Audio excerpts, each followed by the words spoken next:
Long before America existed, this land belonged to the water. 3 rivers carved through clay and limestone, meeting at a place the Potawatomi called Mahanawok, the gathering place. For thousands of years, it was neutral ground, sacred ground, a commons where nations met to trade, to counsel, to make peace. But let me tell you about a place that doesn't exist anymore.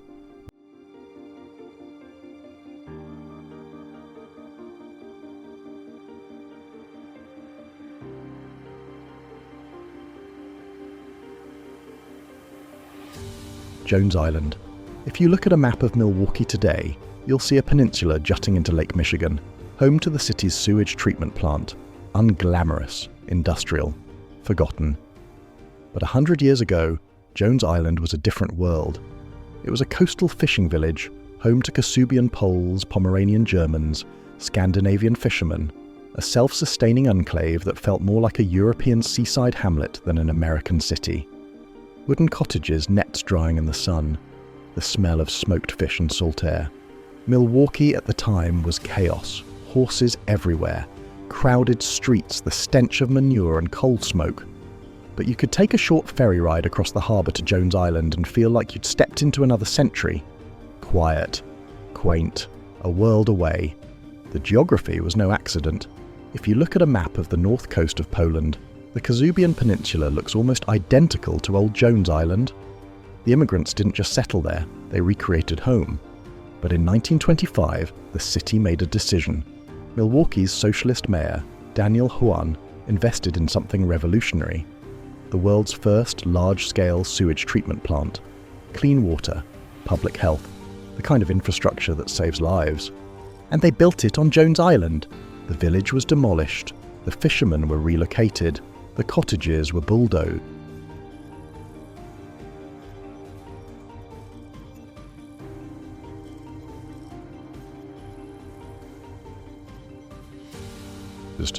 Today, the only reminder is a small parcel of land called Kashubi's Park, a quiet memorial to a community that disappeared so the rest of the city could thrive.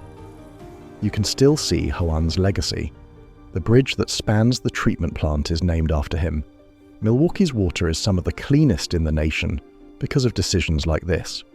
But here's the thing, Milwaukee has always been a city of erasure and reinvention, of communities built, destroyed and rebuilt, of people who arrived with nothing and created everything.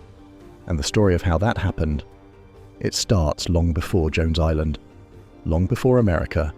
It starts with a tribe, a river and a war that never really ended. Before there was a Milwaukee, there was Milwaukee, the good land. The Potawatomi, Menominee, Ojibwe and Ho-Chunk nations all gathered at River Point, where the Milwaukee, Menominee and Kinnickinnic rivers meet. It wasn't anyone's territory, it was everyone's crossroads. To the north, the Great Lakes, to the south, the Mississippi, to the west, the heart of the continent. Control River Point, and you control half of North America's trade routes. For centuries, it was peaceful, a seasonal market, a council ground. The rivers were highways and the nations moved through them like tides. Then the French arrived. Jean Nicolet may have been the first European here in 1634, sent by Samuel de Champlain to find a route to China. He didn't find China, he found Wisconsin, and for the next 150 years, French voyageurs traded fur with the native nations, marrying into families, learning languages, building alliances. The British took over after the French and Indian War, but they barely showed up. The fur trade continued, the councils continued, life continued, until the Americans came. And the Americans didn't come to trade, they came to own. By the early 1800s, the United States had claimed the land through treaties the native nations never fully agreed to. The Potawatomi were forced west. The Menominee were confined to reservations. River Point, the gathering place, became American property. And in 1818, a French-Canadian fur trader named Solomon Juneau arrived and built a cabin on the east bank of the Milwaukee River. He was the first permanent settler, but he wouldn't be the last. And what happened next would tear the city apart before it even had a name. Solomon Juneau wasn't a conqueror, he was a diplomat. He married Josette Viau, daughter of a prominent Menominee trader. He spoke French, English, and Menominee. He built relationships. He was Milwaukee, the bridge between worlds. But in the 1830s, two other men arrived with very different ideas. Byron Kilbourne staked a claim on the west side of the river. George Walker took the south. And suddenly, Milwaukee wasn't one town. It was three rival settlements glaring at each other across the water. Juneau wanted cooperation, Kilbourne wanted control. And when it came time to connect the east and west sides with bridges, Kilbourne did something so ruthless, so brilliantly petty, that you can still see it on a map today. He built his street grid crooked, not by accident, on purpose. Kilbourne deliberately misaligned his streets so they wouldn't match Juneau's grid. His plan? Force all commerce, all traffic, all power to flow through his side of the river, his way. Juneau was furious. The city council tried to intervene, but Kilbourne's supporters had other ideas. In 1845, when the council authorized two new bridges to connect Juneau Town and Kilbourne Town, the Westerners tore them down, with axes, with crowbars. In broad daylight, Juneau's men retaliated, fists flew, boards were swung, people were thrown into the river. It became known as the Bridge War, a full-scale street brawl over civic infrastructure. At one point, a group of Juneau Town residents planned to fire a cannon at Byron Kilbourne's mansion. They hauled the cannon to the riverbank, aimed it at his home, and were ready to pull the trigger. But then someone brought news. Kilbourne's young daughter had just died. The men lowered the cannon. They went home. Eventually, the bridges were rebuilt. The city was incorporated. But the streets, they stayed crooked. And if you drive through downtown Milwaukee today, every angled bridge over the Milwaukee River is a scar from that war. But while the founders were feuding, something else was happening across the ocean. A wave of immigration that would change Milwaukee forever. Between 1840 and 1900, over 200,000 German immigrants poured into Milwaukee.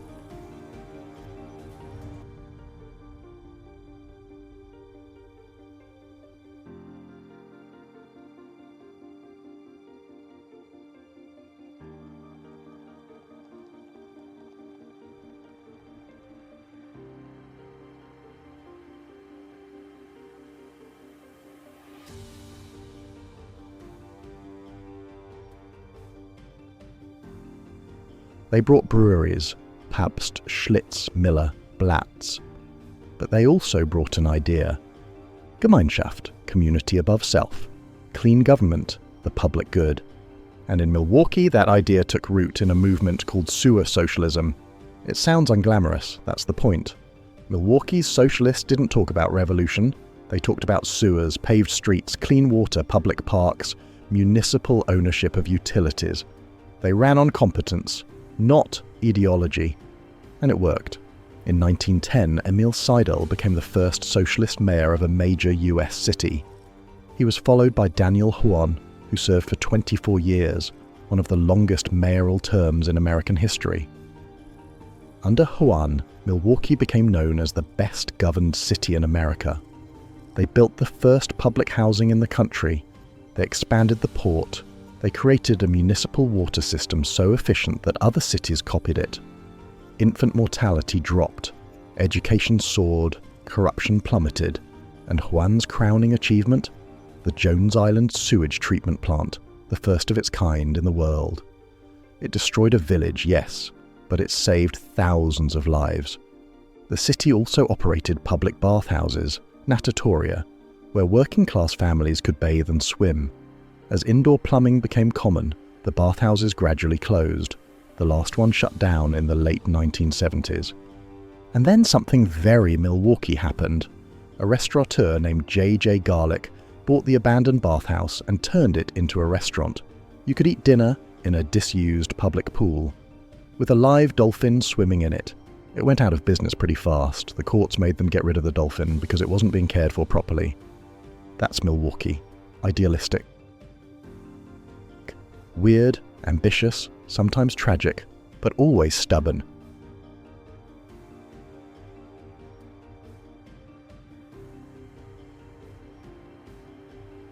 Milwaukee's stubbornness wasn't just about bridges and sewers. In 1854, an escaped slave named Joshua Glover was captured in Racine and held in a Milwaukee jail under the fugitive slave law. He was to be returned to his owner in Missouri. But Milwaukee abolitionists had other plans. A mob of over 5,000 people stormed the jail, broke down the door, and freed Glover. They smuggled him back onto the Underground Railroad. He made it to Canada and lived as a free man until his death. The federal government tried to prosecute the abolitionists. Wisconsin's Supreme Court declared the fugitive slave law unconstitutional and refused to cooperate. This event sparked the creation of the Republican Party, the good version founded in Ripon, Wisconsin in 1854 as an anti-slavery coalition. Milwaukee had fired the first shot in a moral war that would consume the nation. But the city paid a price. In 1860, the steamer Lady Elgin sank in Lake Michigan while returning from a political rally in Chicago. Over 300 people died, many of them prominent Irish-American leaders from Milwaukee's Democratic establishment. The loss gutted Milwaukee's Irish political machine and likely shifted Wisconsin's politics in the lead-up to the Civil War. You can visit the memorial today near the lakefront, a quiet stone, a forgotten tragedy. Milwaukee remembers, even when the rest of the country doesn't. October 14th, 1912, the Gilpatrick Hotel, downtown Milwaukee. Theodore Roosevelt, running for president as a third-party candidate, was leaving for a campaign speech when a man named John Schrank shot him in the chest. The bullet hit Roosevelt's steel glasses case, and the 50-page speech folded in his coat pocket. It slowed enough that it lodged in his chest but didn't pierce his lung. Roosevelt gave the speech anyway, for 90 minutes, bleeding. His opening line, "It takes more than that to kill a bull moose." You can visit the site today.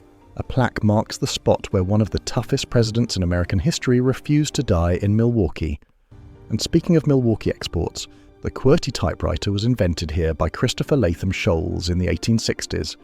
Every keyboard you've ever used, computer, phone, tablet, is based on a Milwaukee design.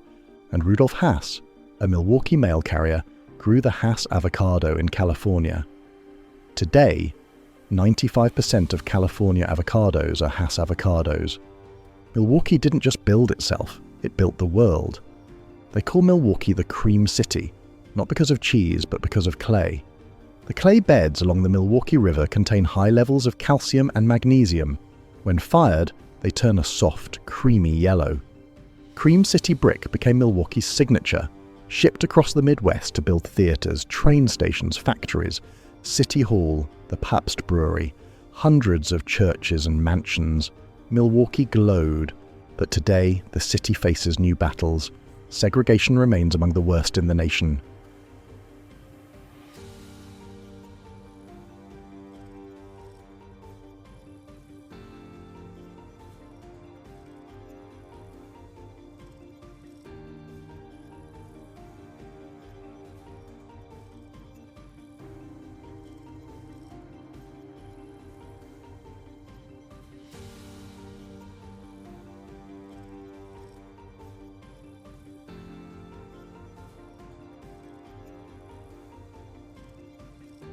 Neighborhoods on the north side struggle with poverty, abandoned homes, and disinvestment. The population has declined since the 1960s. Governor Tony Evers, a Milwaukee native and former educator, has pushed for school funding and infrastructure. Mayor Cavalier Johnson, elected in 2022, is focused on public safety, housing, and reversing population decline. The housing crisis is real. Affordable units vanish. Developers eye the lakefront, but Milwaukee is still here. River Point still flows, the Hoan Bridge still spans Jones Island, Kasube's Park still remembers, and if you stand at River Point at dusk when the light hits those cream-colored buildings just right, you can see it. The good land, the gathering place, the city built on spite, sewers, socialism, and stubbornness. Milwaukee didn't build itself on gold or railroads. It built itself on the belief that a city should work for everyone, not just the people who own it. That's Milwaukee, misaligned, misunderstood, and still standing.